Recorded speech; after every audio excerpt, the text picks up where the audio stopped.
3 second बाद।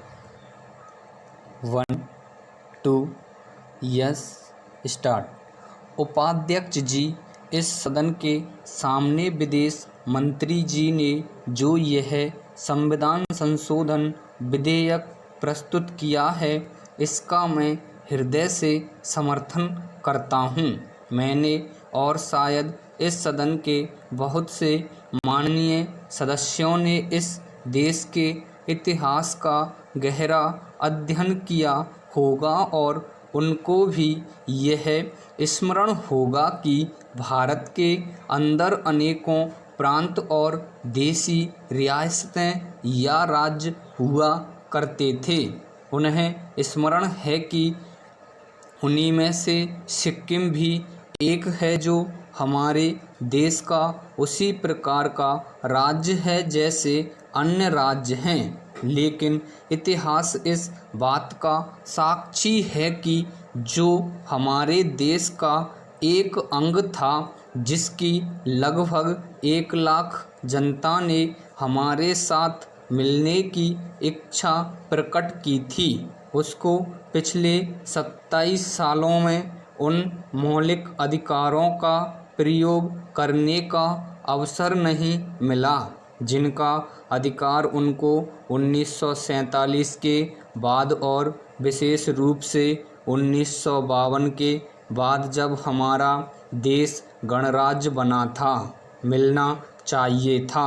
आज इतने सालों के बाद फिर हमारे देश के इतिहास में ऐसा निर्णय करने का अवसर आया है जो कभी भुलाया नहीं जा सकता। पैरा महोदय, मुझे इस बात की प्रसन्नता है कि सिक्किम की जनता, जो पिछले कई सालों से अपने अधिकार से वंचित रही, उसके लिए आंदोलन करती रही और भारत के साथ, भारत की जनता के साथ अपने को मिलाने की चेष्टा करती रही। उसकी इस मांग की तरफ भारत सरकार का ध्यान गया और भारत सरकार ने, हमारी प्रधानमंत्री ने उसकी जनता की इच्छाओं का समादर किया। मैं इसके लिए उन्हें बधाई देता हूँ।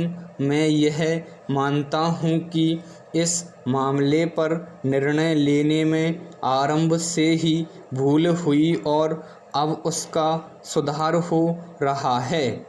हमारे देश का जो उत्तरी अंचल है, उसकी तरफ हमारी सरकार का ध्यान गया और उसकी इच्छाओं की पूर्ति करने का अवसर आया।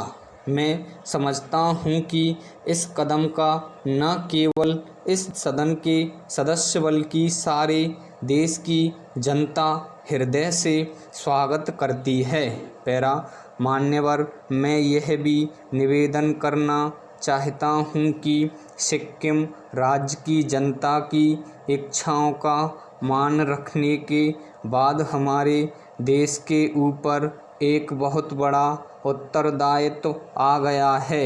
हमने पिछले 25 वर्षों में इस देश के विकास के लिए जितनी योजनाएं बनाई, चाहे वे शिक्षा के क्षेत्र में हों या उद्योग धंधों को बढ़ाने और रोजगार देने के संबंध में हों, उनसे हमारे देश की जनता तो लाभ उठा सकी, लेकिन सिक्किम प्रदेश की जनता उनसे वंचित रही।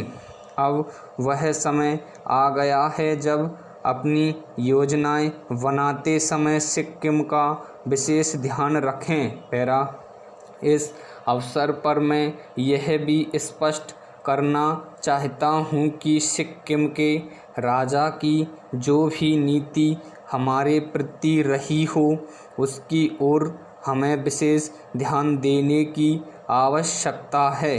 इस महान देश में बहुत से लोग गलतियां करते रहे हैं, लेकिन मैं समझता हूँ कि उनको सही रास्ते पर आने का अवसर देना चाहिए। स्टॉप।